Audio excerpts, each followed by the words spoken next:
Types तो हमने पढ़ी कि एनर्जी की दो बड़ी टाइप्स हैं, एक काइनेटिक एनर्जी और दूसरी पोटेंशियल एनर्जी। अब हम पढ़ने लगे हैं एनर्जी की हालतें। जो काइनेटिक और पोटेंशियल एनर्जी है वो ही मेजर है, लेकिन उनकी आगे जो छोटी छोटी ब्रांचेज है ना, वो हम पढ़ने लगे। ठीक है, एनर्जी किस किस हालत में कैसे कैसे पाई जाती है। तो इसमें सबसे पहले हमारे पास है, पहली जो फॉर्म है इसे कहते हैं मैकेनिकल एनर्जी।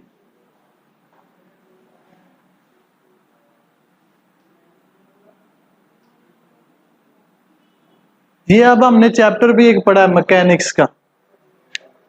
मैकेनिक्स का मतलब क्या होता है? मोशन करना। मैकेनिक्स का मतलब क्या होता है? मोशन करना। यानी कि काइनेटिक एनर्जी है ना, जो चीज मूव करती है, तो ये काइनेटिक एनर्जी की टाइप हुई। तो मैकेनिक्स क्या हुई? एनर्जी की ऐसी टाइप जिसमें हम मोशन का मुताला करते हैं, चीजों की हरकत का क्या करते हैं? मुताला करते हैं। उसे हम क्या कहते हैं? मैकेनिक्स। तो मैकेनिक्स के अंदर क्या होता है? वी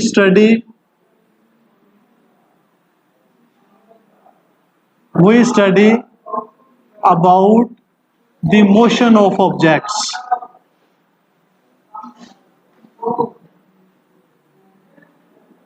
जो ऑब्जेक्ट्स की, अशिया की मोशन होती है, हरकत होती है, हम क्या करते हैं? उसका मुताला करते हैं। तो इसमें हम क्या करते हैं? अशिया की हरकत का मुताला करते हैं।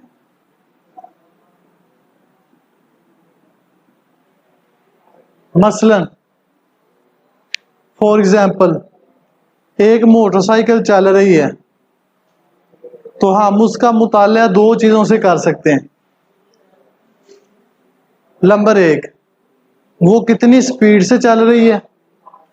नंबर दो, मोटरसाइकिल किस वजह से चल रही है। तो स्पीड नोट करनी है तो आप इंजन का मीटर का यूज इस्तेमाल करेंगे, और अगर आपने ये देखना है वो किस वजह से चल रही है, तो वो इंजन की वजह से चल रही है। तो ये मैकेनिक्स है, जो हमें ये बताती है कि चीजें जो है वो हरकत कैसे करती हैं और वो क्यों कर रहे हैं। ठीक है, आगे हमारे पास है हीट एनर्जी। हीट एनर्जी दूसरी। तो हीट एनर्जी क्या हुई? हीट एनर्जी एनर्जी की ऐसी टाइप है, ऐसी फॉर्म है जो किसी गर्म जिस्म से प्रोड्यूस होती है। जितनी भी हॉट बॉडीज है ना, वो क्या प्रोड्यूस करती हैं? हीट। जैसे सन है, सूरज है, ये गर्म है, ठीक है, हॉट ऑब्जेक्ट है, तो इससे क्या निकलती है? हीट निकलती। आग है, इसी तरह कोई भी ऐसी जो गर्म चीज है, उससे क्या प्रोड्यूस होती है? हीट प्रोड्यूस होती है। तो हीट एनर्जी क्या हुई? हीट एनर्जी प्रोड्यूस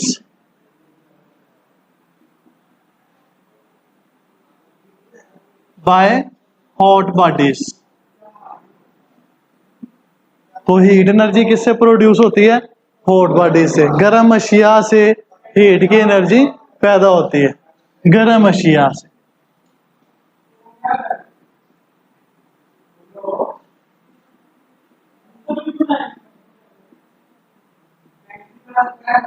अब दुनिया में सबसे ज्यादा, ये जो हमारी जमीन है, इसमें सबसे ज्यादा जो हीट की एनर्जी है वो हम कहां से रिसीव करते हैं?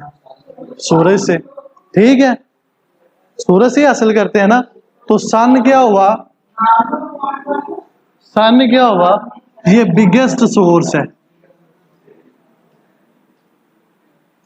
अब ये ऑब्जेक्टिव आपने याद रखनी है। सूरज सबसे बड़ा जरिया है किसका? ऑफ हीट एनर्जी ऑन अर्थ। जमीन के ऊपर जो सूरज है, ये हीट एनर्जी का सबसे बड़ा जरिया है। तीसरी है इलेक्ट्रिकल एनर्जी।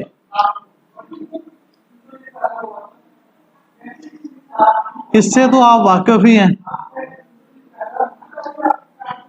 इलेक्ट्रिकल एनर्जी ये जिससे पंखे, बल्ब या फ्रिजें घर के अंदर सारी चीजें चलती हैं, तो ये एनर्जी पैदा कैसे होती है? इलेक्ट्रिकल एनर्जी चार्जेस की मोशन से पैदा होती है। किसकी मोशन से? अब आपने चार्ज पड़े हुए हैं, प्रोटॉन होते हैं और क्या होते हैं? इलेक्ट्रॉन होते हैं। तो जब इलेक्ट्रॉन एक जगह से दूसरी जगह ऐसे चल के जाते हैं, तो जो एनर्जी वो प्रोड्यूस करते हैं उसे हम कौन सी एनर्जी कहते हैं? इस इलेक्ट्रिकल एनर्जी को हम यूज करते हैं पंखा चलाने के लिए, बल्ब जलाने के लिए, एसी, फ्रिज, जो भी घर की अप्लायंस हैं उनको चलाने के लिए हम इसको यूज करते हैं। ठीक है, तो इलेक्ट्रिकल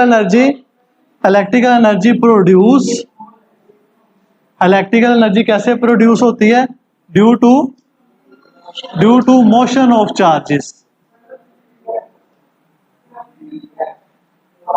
चार्जेस की मोशन से ये प्रोड्यूस होती है। और ये हमें पैदा मिलती कैसे कैसे है?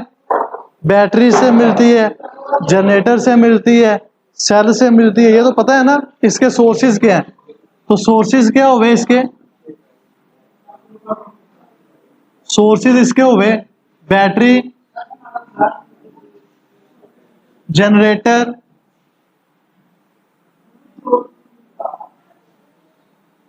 सेल वगैरह वगैरह।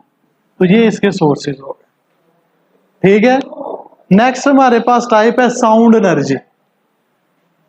साउंड एनर्जी क्या होती है?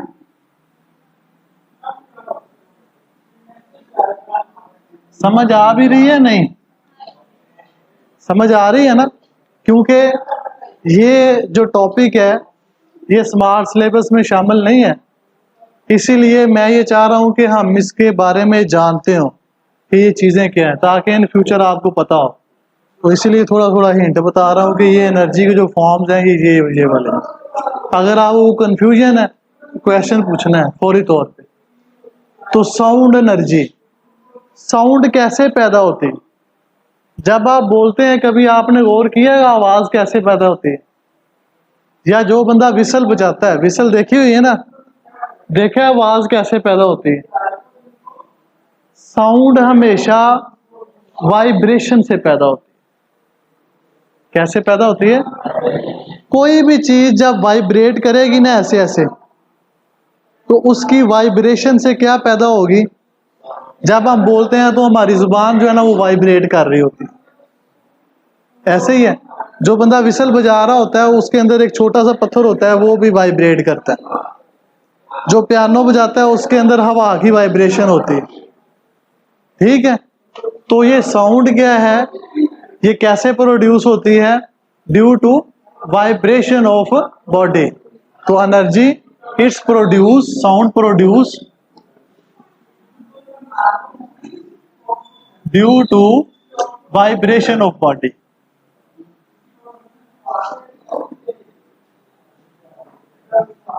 किसी जिस्म की वाइब्रेशन से पैदा होने वाली एनर्जी।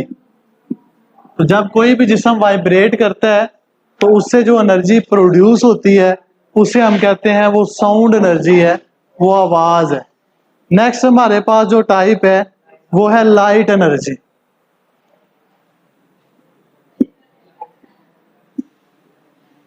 तो लाइट कैसे पैदा होती है? आपने केमिस्ट्री में पढ़ा हुआ है क्वांटम, बोहर मॉडल में। वो जो क्वांटम है वो लाइट का सबसे छोटा पैकेट है।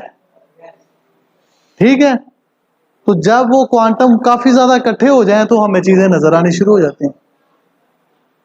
तो लाइट कैसे पैदा होती है? Due to the motion of photons. Due to the motion of photon जो होते हैं इन्हें क्वांटम कहते हैं। जो आपने केमिस्ट्री में पढ़ा हुआ है ना, बोहर मॉडल में E is equal to H into nu, ये पढ़ाया हुआ है ना, मैंने आपको पढ़ा हुआ है ना हमने बोहर मॉडल में। तो ये जो आपके पास चीज है जिसको आप क्वांटम कहते हो, इसको हम कहते हैं फोटोन। ठीक है, तो लाइट कैसे प्रोड्यूस होती है? Due to motion of photons. It produce due to motion of photons. ठीक है, तो ये एनर्जी फोटॉन्स की मोशन की वजह से पैदा होने वाली एनर्जी। अब हमारी जमीन पे सबसे ज्यादा लाइट कहाँ से मिलती है? तो सूरज जो हुआ वो सबसे बड़ा जरिया हुआ, लार्जेस्ट सोर्स हुआ लाइट एनर्जी का ऑन अर्थ। तो सन क्या है? Sun is the largest source of light energy on earth. अब ये जो लाइट है, ये हमें किस चीज में हेल्प देती है? देखने में। अगर लाइट ना हो तो हम चीजें देख सकते हैं? नहीं। तो दूसरा, एक तो हो गया सन लार्जेस्ट सोर्स है, दूसरा लाइट हेल्प क्या करती है? Light help us to see objects, चीजों को देखने में हमारी क्या करती है? मदद करती है। नेक्स्ट हमारे पास है केमिकल एनर्जी।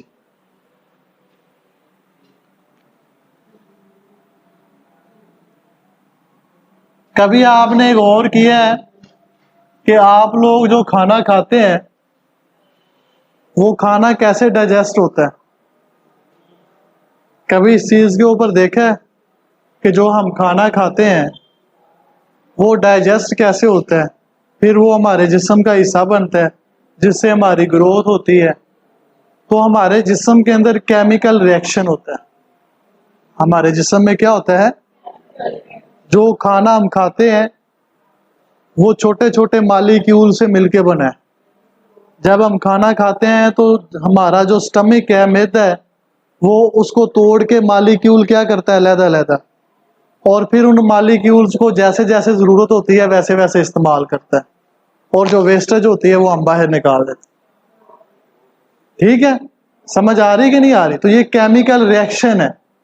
इसी तरह लोहे को जो जंग लगता है, अगर हम एक लोहे को पॉलिश ना करें, रंग ना करें और उसको हवा में रख दें तो 4, 5, 6 या 7 दिन बाद देखो आप उसको जंग लग जाता है। जो रस्टिंग होती है वो उस लोहे का हवा के साथ क्या हुआ है? केमिकल रिएक्शन हुआ है। ठीक है, समझ आ रही है नहीं आ रही? तो केमिकल रिएक्शन, केमिकल एनर्जी क्या है?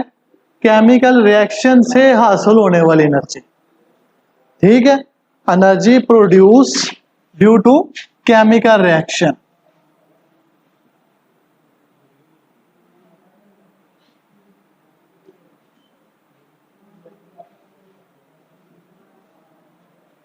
केमिकल रिएक्शन से